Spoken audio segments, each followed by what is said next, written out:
Good day! You're listening to JA1 Top Podcast. We pray that this message will bring encouragement and enlightenment to your soul.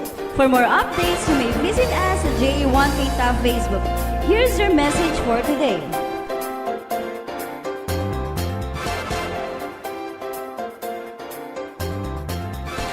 Praise God! So magandang umaga po mga kapatid. Makikisabi naman sa katabi, magandang umaga din. Praise God. So sabay-sabay po tayo. Luke 4, verse 18 to 19. The Spirit of the Lord is upon me, because He has anointed me to preach the gospel to the poor. He has sent me to heal the brokenhearted, to preach deliverance to the captives, and recovering of sight to the blind, to set at liberty them that are bruised, and to proclaim the acceptable year of the Lord. Our God is Jesus, the Anointed One. Amen po ba? Praise God! Malakas na palakpak kay Jesus!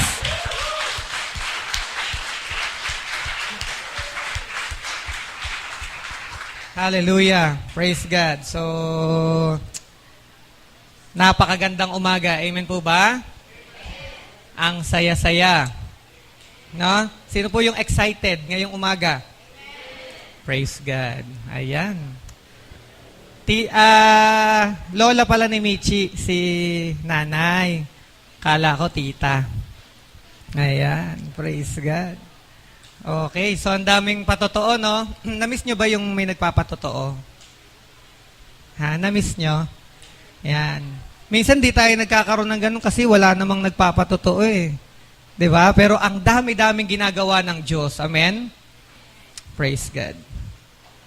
So, sino pong nakakakilala kay Abraham? Amen ba? Sino nagbabasa ng Bible? Ayan. So, si Abraham, yung kilala sa Biblia na ama ng pananampalataya. No? Siya yung nakaranas na makatanggap ng pangako mula sa ating Panginoong Diyos. At yung pangako po hindi po basta-basta. No? Kasi nung time na na-receive niya yung promise ni Lord, si Abraham po ay 100 years old. At ang sabi ni Lord, magkakaanak ka. At ikaw pa ang magiging ama ng maraming bansa. At yung asawa po niya ay baog. Amen ba?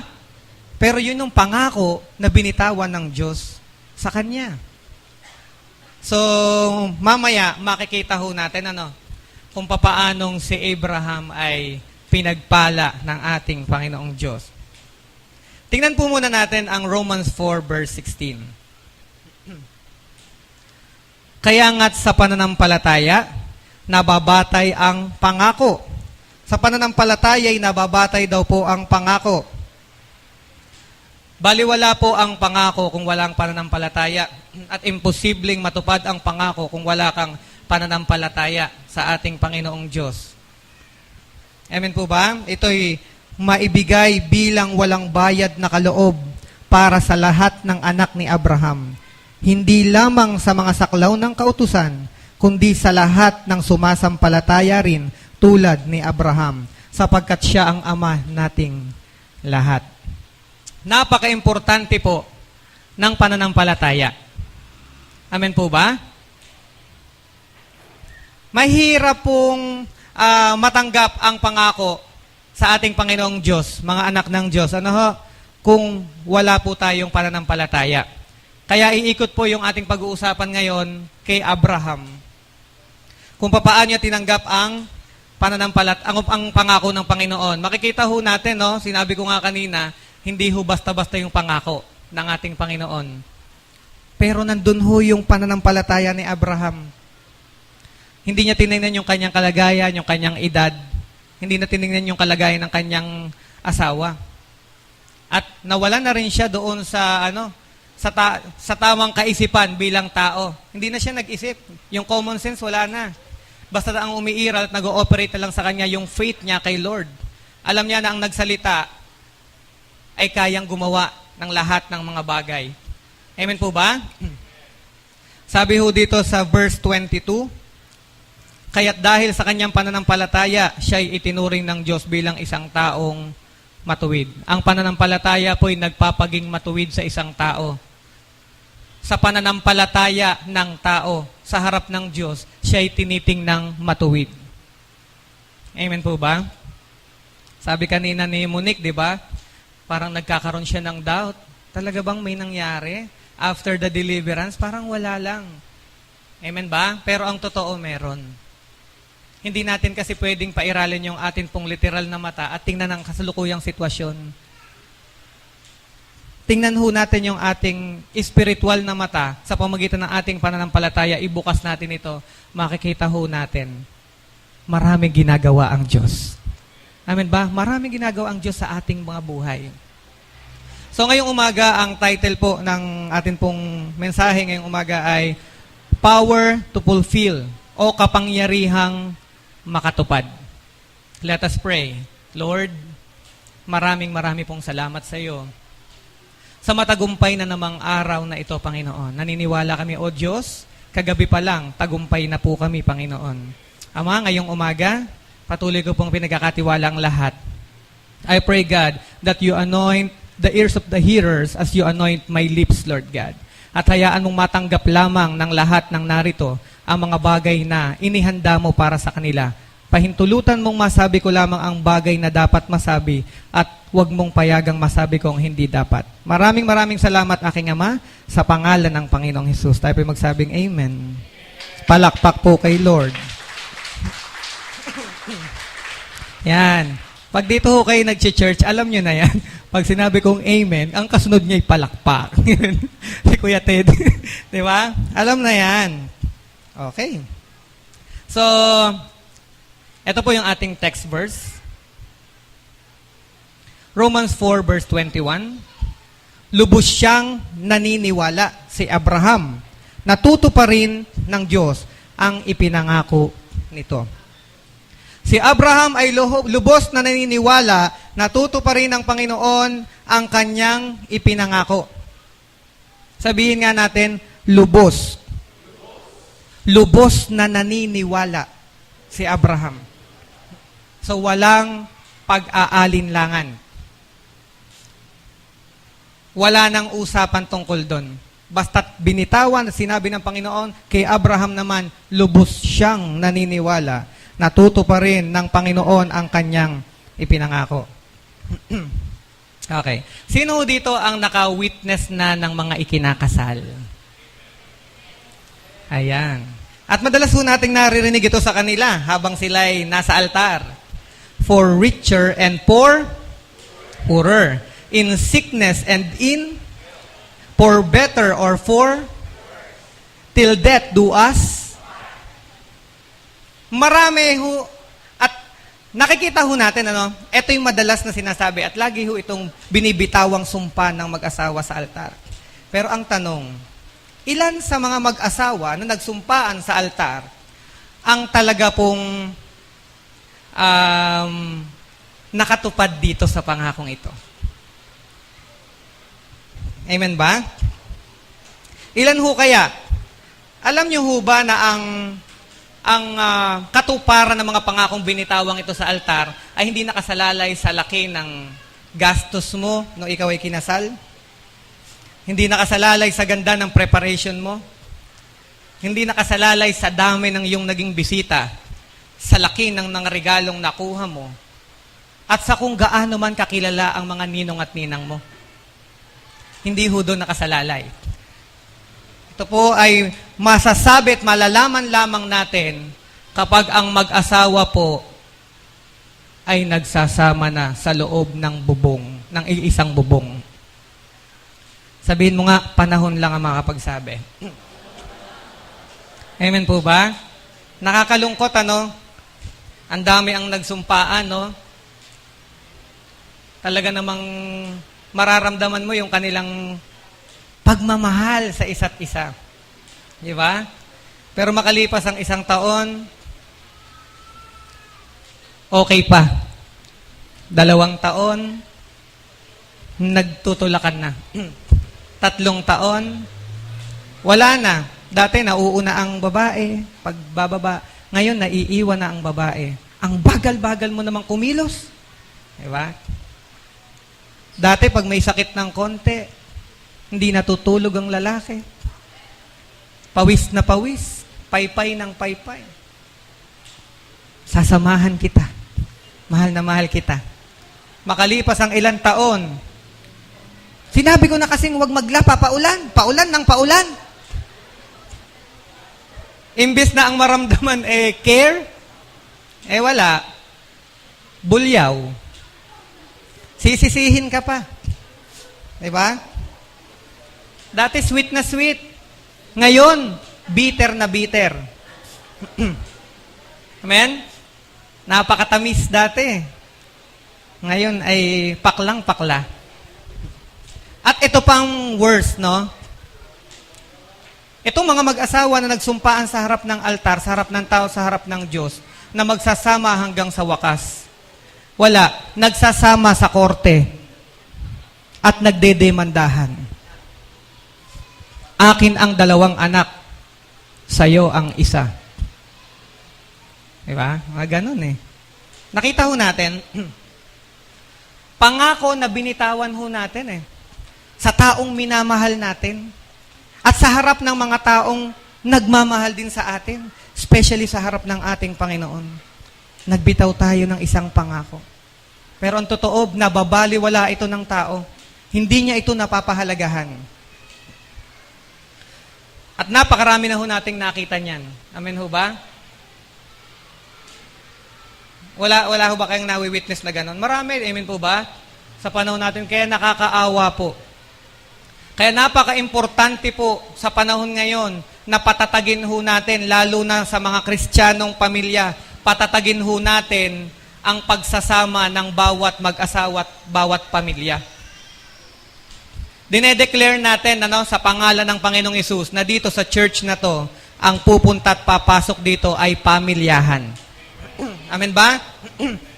Tama na yung paisa-isa lang, tatay lang, nanay lang, anak lang. Pinuputol ko na yun sa pangalan ni Jesus. Ngayon, mamagnetin na nila ang kanilang pamilya at papasok sila dito. Akay ang asawa, anak, pati lahat ng kanilang relatives. Ngayon, palakpakan natin si Lord.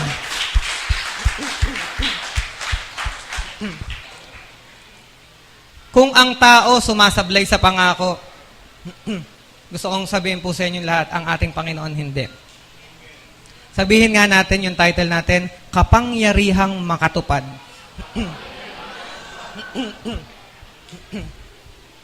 Okay. Nung tinanggap po natin ang Panginoong Hesus, tayo mga anak ng Diyos, alam nyo bang nagbitaw ka ng pangako? Sabi nung isa, kailan yun? Wala eh. Wala akong matandaan. Basta't umattend lang ako sa church eh. Sino dito yung naniniwala nung tinanggap mo si Kristo sa buhay mo, ikaw ay nagbitaw ng pangako? Amen ba? Nakipagtipan ka sa Kanya eh. Tinanggap mo siya bilang Panginoon at tagapagligtas. Amen? Nung tinanggap mo siya, nangangahulugan, wala ka ng karapatan sa sarili mo lang. Ang Diyos ang may-ari sa'yo. Dapat seryoso ka dun. At gusto ko pong sabihin ito. Mga anak ng Diyos, hindi lahat ng nasa loob ng church, born again.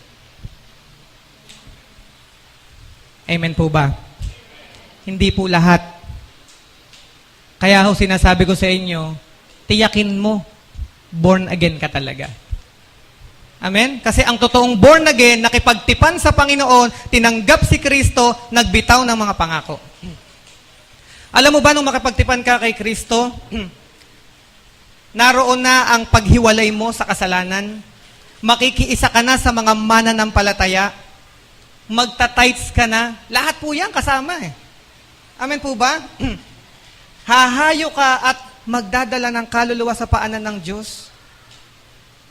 Alam po ba nating yun ay kasama sa ating pakikipagtipan sa Panginoong Diyos? O ang akala natin, kala ko po, mag-church ako. Pagkatapos po, kakamayan nyo lang ako. Tapos po, kakanta kami, tas hallelujah, tapos ay okay na. Kala ko po yun po yung born again, hindi po. Amen po ba? Sabihin mo, God bless you sa katabi mo. Praise God. Nagbabasa ng Bible araw-araw? Nananalangin? Amen. Hallelujah. Okay.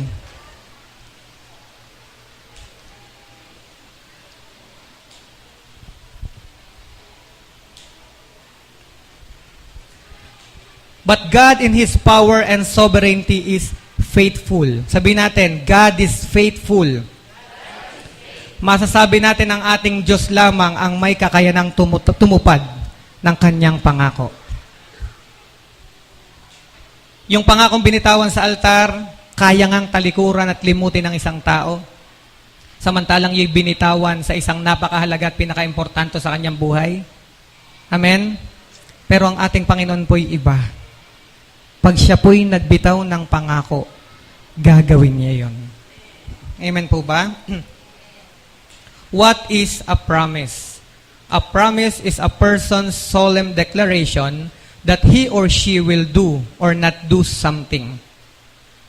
Ito'y pangako ng mataimtim na pahayag na gagawin ng tao ang isang bagay. Sa madaling salita, ito po ay mithiin, tipan, o pangako. Amen? So, nang nangako ang ating Panginoong Diyos, tinupad niya. At alam po ba natin na ang Biblia ay koleksyon ng mga pangako ng Diyos na pwede po nating panghawakan? Ang dami pong pangako ng Diyos nasa Bible. Amen? Sabi na isang, hindi ko alam yun Ay siya ngayon, alam mo na. Amen ba? Na ang Bible ay collection ng mga pangako ng ating Panginoon. Ang dami-dami. More than 1,000 promises ang mga pangakong binitawan ng Diyos sa Bible.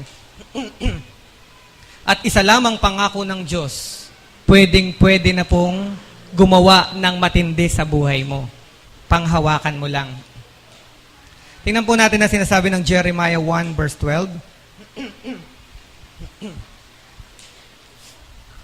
Tama ka.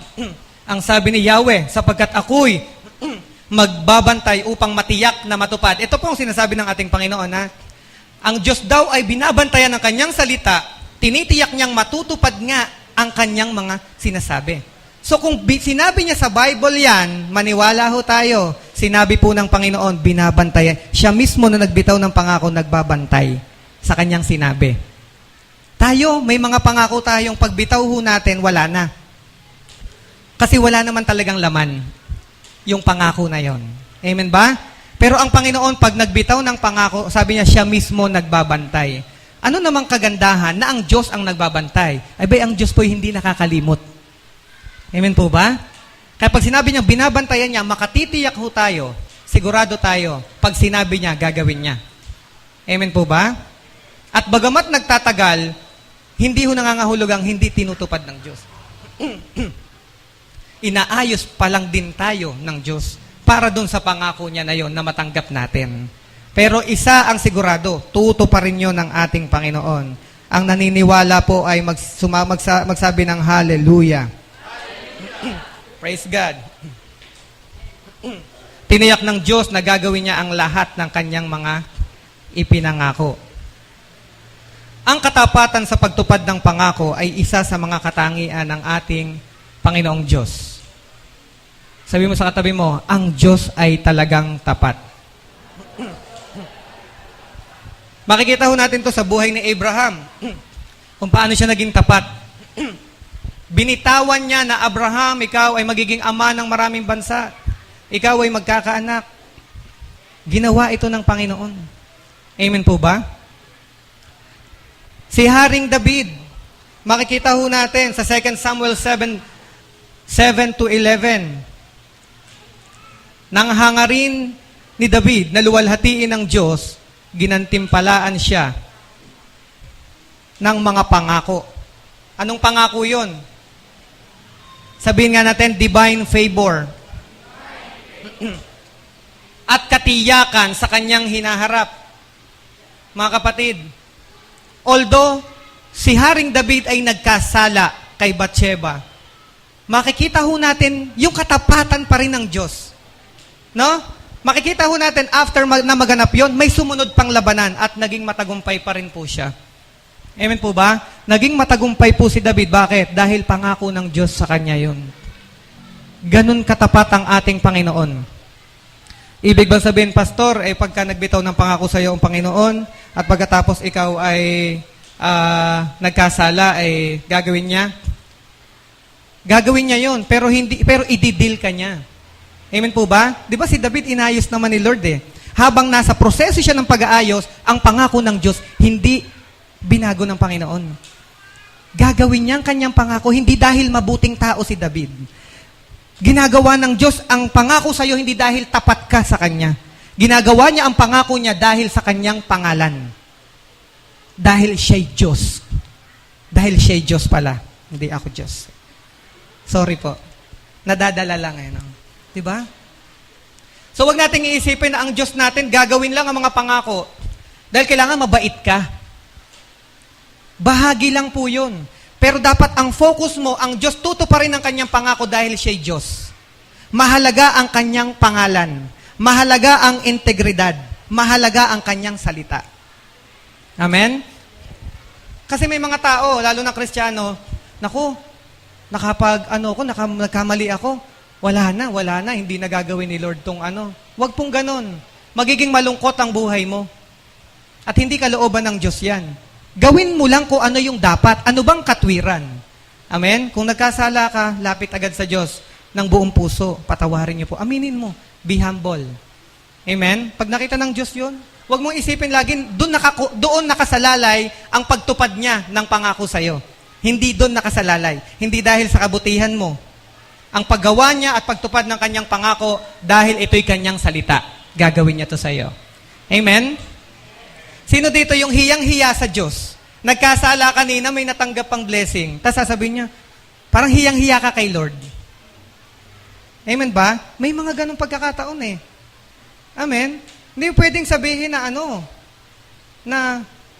hindi mo naman pwedeng isipin na, mas masarap palang magkasala, may blessing. Hindi. Hindi ganun yun.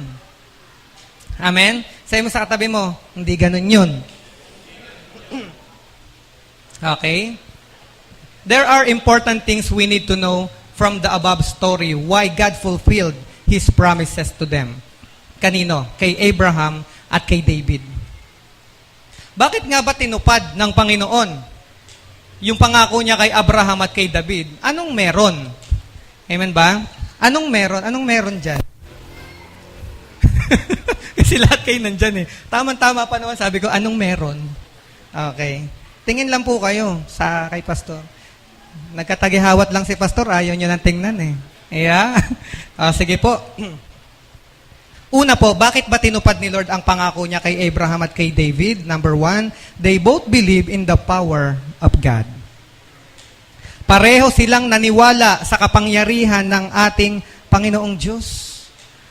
Naniwala sila na ang Diyos ay may isang salita. Amen? Meron bang tao na sabi nyo, may isang salita yan, pero pagdating ng huli na na-discover nyo, ay hindi pala. Amen? Kasi tao lang. Kaya kung maglalagak ka ng tiwala, sa Diyos talaga. Amen? Number 2, they both have faith in God. Amen? Nagkaroon sila ng pananampalataya. Sabi ko nga po sa inyo, napaka-importante ng pananampalataya sa katuparan ng pangako ng ating Panginoon. Amen? Alam nyo kung bakit patuloy na kumilos ang ating Panginoon sa buhay ni Abraham at ni David? Dahil sa kanilang pananampalataya. Praise God. Pareho silang nanampalataya na tapat ang Diyos sa kanyang salita. Ang Diyos na siyang gumawa ng pangako ay siya ring Diyos na titiyaking tutuparin ang kanyang mga binitawang salita. Number 3, they both have committed sin. They repented, forgiven, and reap the consequences. Makikita ho natin doon, silang dalawa po ay nagkasala. Si Haring David nagkasala, nagpakumbaba. pinatawad at nagdanas, makikita ho natin, hindi sila nakalusot dun sa consequences. Pero sabi ko nga po sa inyo, hiwalay po yung pagtupad ng Diyos sa kanyang pangako. Dadaanan mo yon. Although pinatawad tayo ng Panginoon, may mga wag ho nating isipin na para hindi ho tayo maging okay na gumawa at paulit-ulit na gumawa ng kasalanan. Mga kapatid, meron pong consequences lahat ng ating ginagawa. Huwag niyong isipin na pag pinatawad na rin ho tayo, ay ligtas na rin ho kayo sa consequences na pwede niyong daanan. For example, nagkasala ka, nagchismis ka, pag hingi mo ng tawad sa Diyos, pinatawad ka eh. Pero dahil nga yung mga taong naapektuhan sa'yo, nandun, dadaanan mo pa rin yung consequences nun. Siyempre, nasaktan yung mga tao, kahit paano, mararamdaman mo yung gap mula sa'yo. Amen po ba? Hindi ka makakaligtas doon. Basta anumang kasalanan na ginawa mo, meron po yung consequences. Sa Diyos, madaling mag-deal. Lord, buong puso lang, patawarin niyo po ako. Pero tandaan nyo, ikaw din, dadaanan mo yung dapat mong daanan. Si Haring David hindi nakalusot doon. Nung nagkasala siya kay Bathsheba, pinatawad siya ng Panginoon. Pero may nangyari. Amen? Amen po ba? Yan. Number 4. Bakit tinupad ng Diyos ang pangako niya kay Abraham at kay David? They both have enjoyed fellowship with God. Sino ho dito yung excited pagka magde-devotion na? Dalawa lang pala excited. Yan. Iba ho yung pakiramdam na every time na ikaw ay imimit mo si God, dumadating siya. Amen ba? Hindi ho normal na bilang Kristiyano, hindi mo nauunawaan yung presence ni Lord.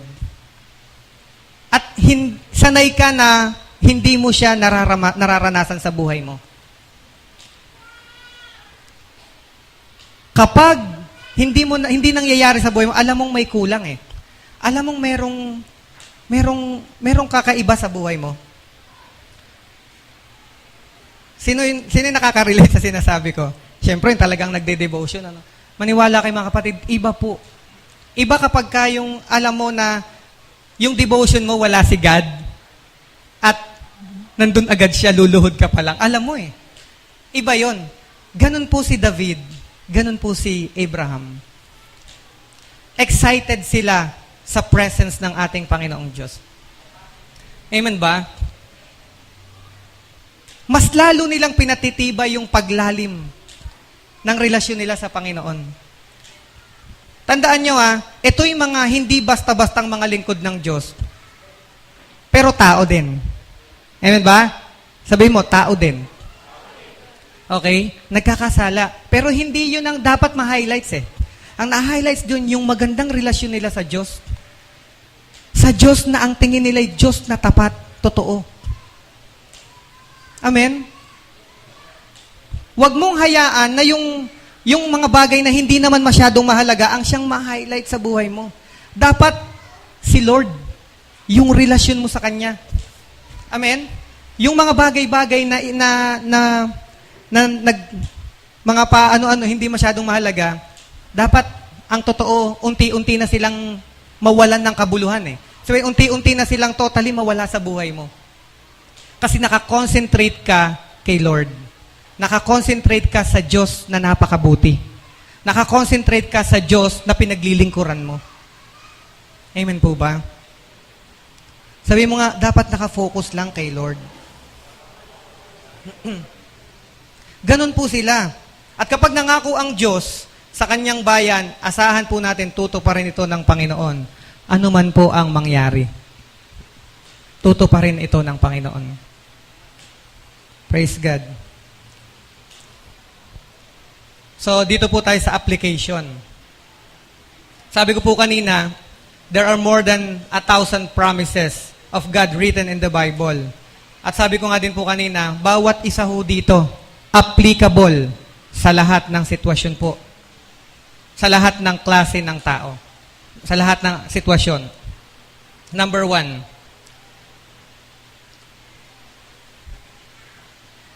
sa mga makasalanan. Okay? Ang isang makasalanan nais magbago ay kailangan lamang manalig sa Diyos na tapat sa kanyang mga salita. At ang Diyos na may tanging kapangyarihang magpatawad sa kasalanan. Simple lang po, no? Sa mga makasalanan, ang pangako po ng Panginoon applicable sa kanila. Sa ano pong sinasabi po dito sa 1 John, ano ba yung nailagay ko, Bes? 1 John o Luke 15:20? Wala. Ang isang makasalanan na is manumbalik sa kanya, kay gaya ng isang alibughang anak ay kailangan lamang maniwala sa pangako ng Diyos. Anong pangako ng Panginoon? Sa mga tao na sa mga makasalanan, no? Lumapit sa Panginoon. Tanggapin ang kanyang tanggapin siya na siya'y makasalanan. Amen po ba? Palakpak nga muna po sa Panginoon. Ayan. Sabi mo sa katabi mo, mahal kita sa Panginoon. Gising muna, gising. Okay. Second po, to the seekers, o dun sa mga taong naghahanap. Mga taong naghahanap, maaring ikay pinanghihinaan na ng loob. No, mga Kristiyano na nag-church pa rin naman, pero minsan absent na ng isa, dalawa, tapos padagdag na ng padagdag yung absences nila. So, maring ito yung kanilang kalagayan. At ang problema nila, at ang dahilan ay dahil sa mabigat na nangyayari. Hindi natin alam, no? O dun sa mga bagay na unti-unting nakikita nila sa loob ng iglesia, na para bagang nagtatanong na sila at hindi naman nabibigyan ng kasagutan. Kapag ang iyong problema ay nagsimulang makapanghina na sa iyo, panghawakan po natin ang salita ng ating Panginoon. Sabi po ng unang Thessalonica 5 verse 24, tapat ang tumawag sa inyo at gagawin niya ang mga bagay na ito. Amen? Ikaw ba'y nakakaramdam na ng parang panghihina sa iyong buhay espiritual? Huwag mong hayaang magpatuloy. Alalahanin mo na si Lord ay tapat sa lahat ng kanyang pangako sa iyo. Nung tinawag ka ng Panginoon, lahat ng kanyang binitawang pangako sa iyo gagawin niya. Amen? Huwag mong i-entertain yung mga bagay na magpapahina sa iyo. Ang tingnan mo'y ang kagandahan ng ating Panginoon, ang pangako ng ating Panginoon sa iyo. Gagawa ito sa buhay mo. Meron po ba dito na meron siyang calling verse? Meron siyang calling verse, personal calling verse kay God, na ito yung kanyang nilalakaran. Parang life verse niya. Alam niyo kung kailan ito dapat niyo uling buksan? Kapag sa oras na ikaw ay nanghihina at halos hindi mo na alam ang gagawin mo. Kailangan mo na ng maliwanagan muli. Alalahanin mo yung life verse mo. Kasi pag naglilingkod tayo sa Lord, nalilimutan natin tong mga simpleng bagay na to. Amen? Nakakaligtaan natin. At akala natin ay ang pagiging mananampalataya ay ang pagiging pag-attend lang sa church. Hindi po yun. Praise God. Number 3 po. Number 1, to the sinners. Number 2, to the seekers. And number 3, to the saints or believers of Christ. Sa atin pong mga mananampalataya. Ano pong sinasabi ng Joshua 1 verse 5? Siguro yung iba, eto nagpapalakas sa kanila to. Walang makagagapi sa iyo habang ikaw ay nabubuhay. Sasamahan kita tulad ng pagpatnubay ko kay Moises. Hindi kita iiwan, hindi kita pababayaan. Sino rito yung pag nagpe-pray siya na nagagamit niya to. Na Panginoon, sinabi mo po, hindi mo ko iiwan. Hindi mo po ako pababayaan. Meron po bang ganon? Maniwala kayo, tapat ang Diyos. Tapat po siya. Kapag sinabi niya yan, gagawin niya. Amen? At mapapatunayan ho natin yan sa oras po na tayo haharap sa mga mabibigat na pagsubok. Mapapatunayan natin na ang Diyos po natin ay tapat. Na ang Diyos na pinaglilingkuran mo ay talaga namang Diyos na pupurihin mo habang buhay. Dahil sa dami ng mga pinagdaanan ho natin, iniligtas tayo ng Panginoon. Ilan na ho yung mga sitwasyon sa buhay mo? Akala mo hindi ka na makakalusot, no? Parang ang bigat. Lord, parang ikamamatay ko na yata to. Lord, parang mawawasak yata pamilya namin. Lord, bakit ganito, di ba?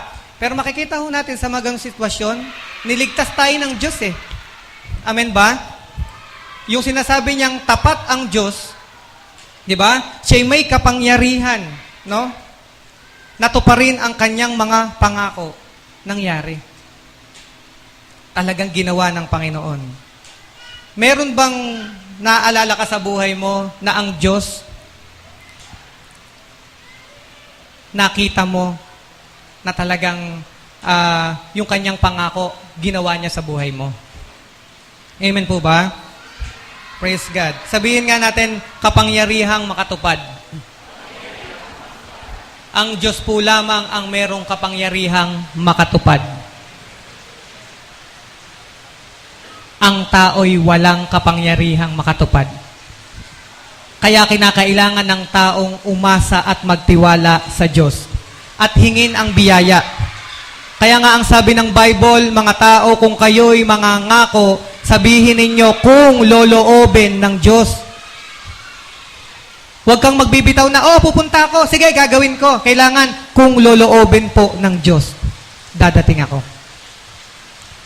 Bakit nagsabi ang Diyos nun? Kasi ang tao hindi kagaya ng Diyos. Ang tao'y walang kapangyarihang makatupad.